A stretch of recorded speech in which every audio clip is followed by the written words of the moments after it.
this week. The transfer portal folks opens on Tuesday. We are just a few hours away, sometime Tuesday morning, April 16th. And will USC be active, and how active? And I know Tim wants linemen. He wants them. And Tim, we'll start with you in regards to your targets. Who are you looking for? Yeah, if you guys really want to check out, I don't have the details of who the actual targets are as far as it comes to the line. But if you check out Trojan Blade and check out over USCJ, both of them did a really good video recently each, breaking down actual names. What I will tell you is and we've really not much different than what Matt and I have been saying for, the entire offseason. They're going to need to do a little more up front, defensively and offensively. We've been saying we wanted a veteran tackle, just someone that can help shore up that line, because we said you can never have enough of them, right? And then also we really need some defensive lineman interior. We need two now because we lost Rakes, so you're definitely going to need somebody who's going to play that role, that nose tackle, that run stuffer in the middle. Jide Abasiri is getting a lot of great comments from players as well as Coach Riley. But he's a young guy. We really want to get that person who's just that 310 plus guy in the middle. It's going to allow it to be a space eater, right? Stop that run, hold that line, hopefully collapse that pocket. That's the whole goal. And I know there are a number of guys, again, check out those videos. That would be the best way to get some names. I'm going to say this, though. We always have this great, it all makes sense. And both videos, the choices make a lot of sense, but it just seems like these names are going to come out of nowhere. USC likes to surprise us. We don't, if it lines up too perfectly, it doesn't work out. USC has pulled something out of the blue to surprise us. And I think it shouldn't be much different this time as well.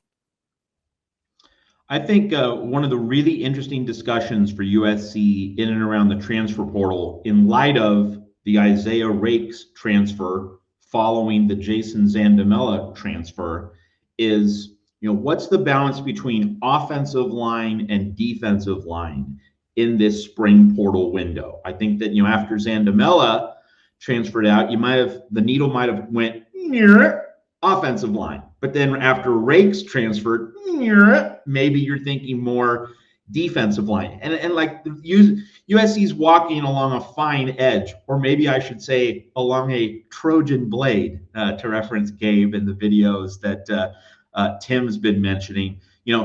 Like, you obviously want to get as much material as possible up front, but what's the balance between offense and defense? Do you want to walk away with two big splashes on the defensive line? Do you want to have one big splash offense and defense?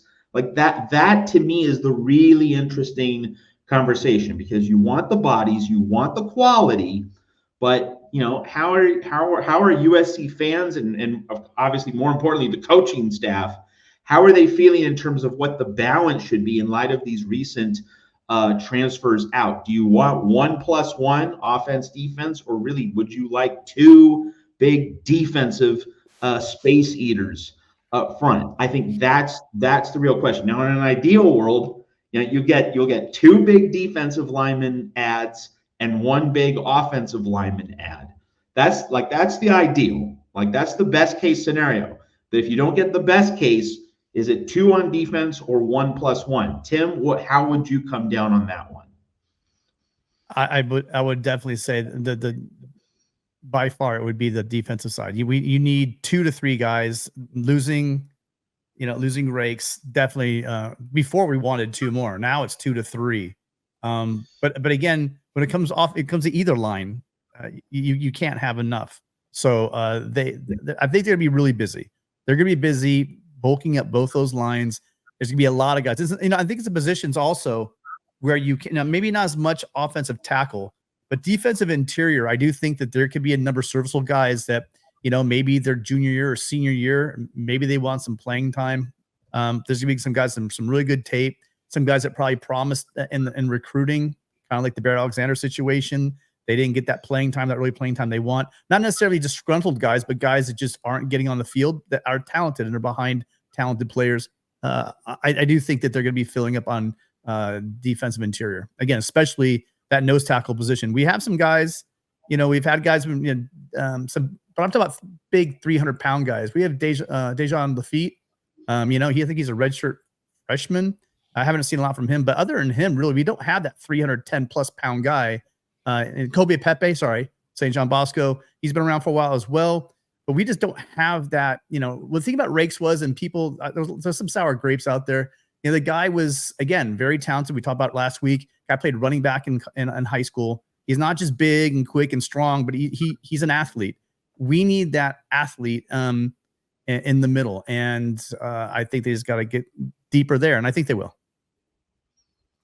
I will say, though, that with Isaiah Rakes, let's just talk about Rakes while we're on the subject, that the fact that he transferred in January and he's transferring out in April, 3 months later, like, what does that tell you? Like, to me, it tells me that he just didn't measure up, that he gets on the field in spring practice. He must not have been making the grade, right?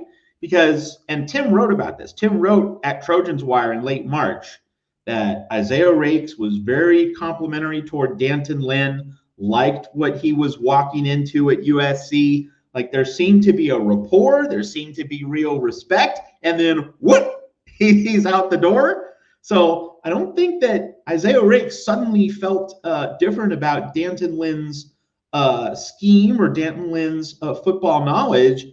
He was getting his butt kicked. I mean, we don't know that for a fact, but like that, it tells me that that's the likely outcome, that's probably what happened on the practice field. And that brings up a point that I made on the Conquest Call-In show on Friday with Tim. And that is that USC, the coaching staff, needs to be making better evaluations, right? Because when you get a guy from Texas A&M, an SEC school, prominent program, that's not a guy you're expecting to sit. Right? You're expecting that guy to be a right-away player. And the illustrative example I make about the difference between right-away transfers and wait-your-turn transfers, you look to Oregon, right? With Dylan Gabriel, that's the right-away transfer. Dante Moore is the wait-your-turn transfer. So you put transfers and player acquisitions into different boxes, different categories, different timetables, right?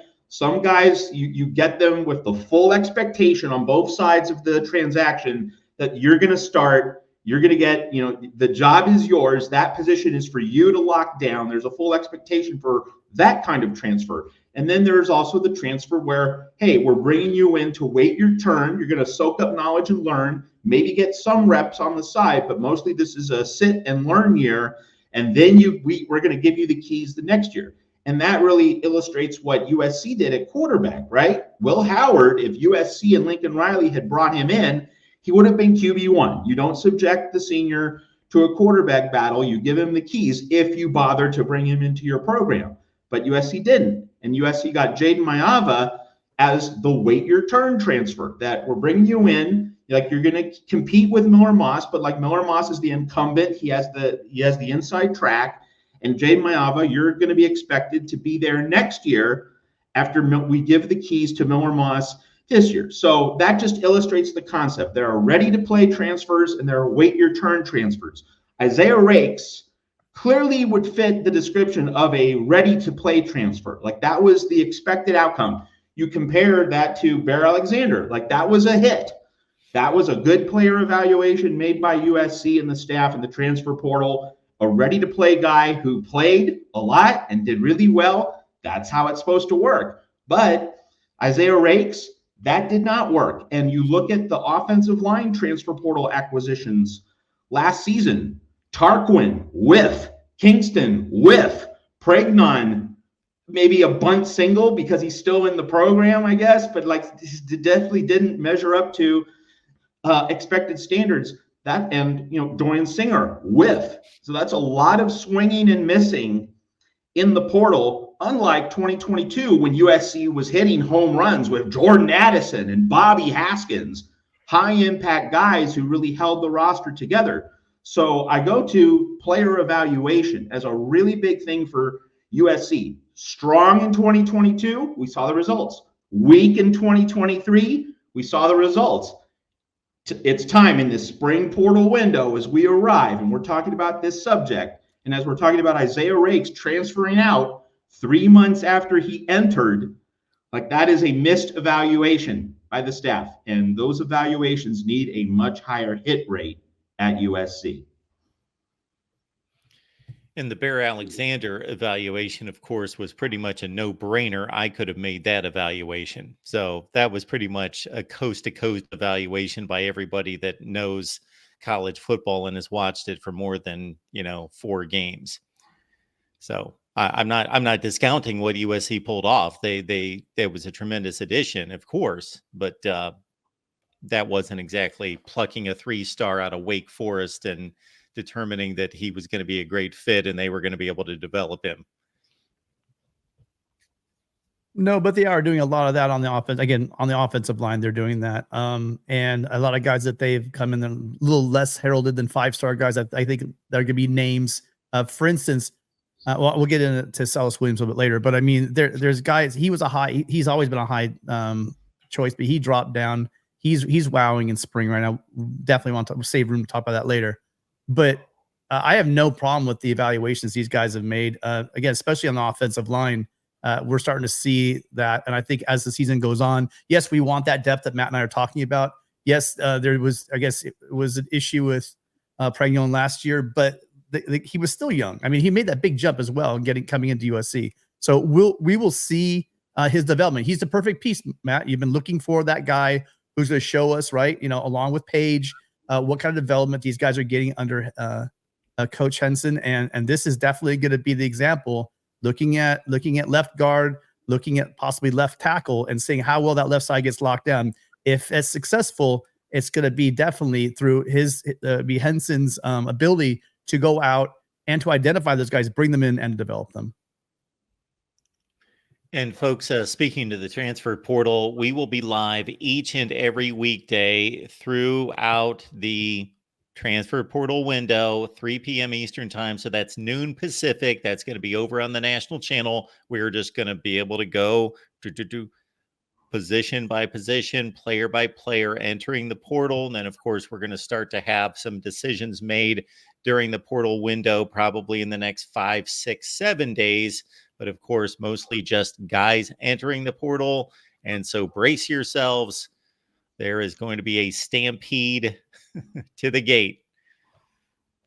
Absolutely. Appreciate y'all being here at the Voice of College Football. We do this each and every Monday. And I got to say, since the name Bear Alexander was brought up before we hit the Super Chats, that I took a hit or two, or about 50 in the comments section a couple weeks ago, or that was just last week, that the Bear Alexander news was on the streets. People were misinterpreting the smile on my face and the attitude that I had at the beginning of the show and the conversation of Bear Alexander.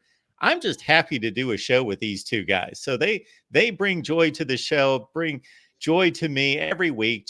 I just am having a good time. It doesn't matter what the news is.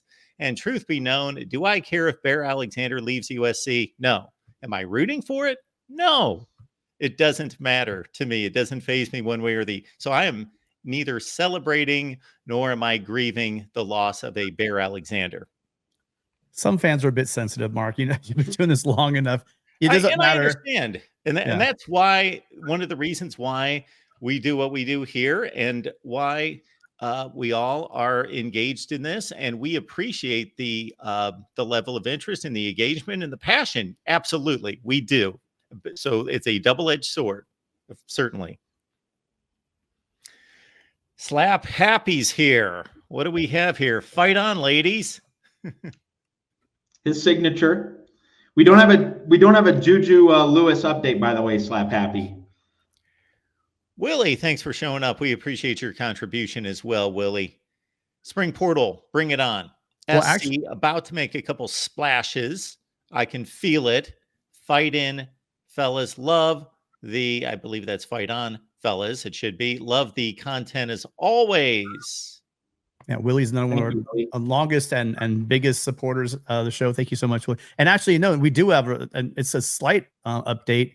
Every national reporter is trying to say how Juju Lewis, Julian Lewis, the 5-star quarterback from Georgia, is who'd been a long time commit to USC. It's just itching to get away from Lincoln Riley and go to a different school. But I can tell you his latest conversation he had, I can't remember if it was on 3 or if it was 247 I read, but he is basically saying that, look, I've got a great relationship with Coach Riley. I'm just doing the high school thing. You're only a high school kid once. He wants to go out there. He wants to see what these official visits are all like. And quite frankly, you guys, if you're a Trojan fan, you want him to go and check out all these schools and see and make sure that's the right fit, because it's better to find out now than it is to find out later. Granted, this late in the cycle, it might be difficult, but overall, it's exactly what you want to hear. You want to hear the guy is just out there being a high school kid. He gets to do this once in his life. Let him go out, get wine and dine. If some guys can shut it down, some guys don't. I think he should be allowed to do what he wants to do. But the quotes out of his mouth literally are, "Hey, look, I'm just doing this high school thing. I'm still really committed to USC."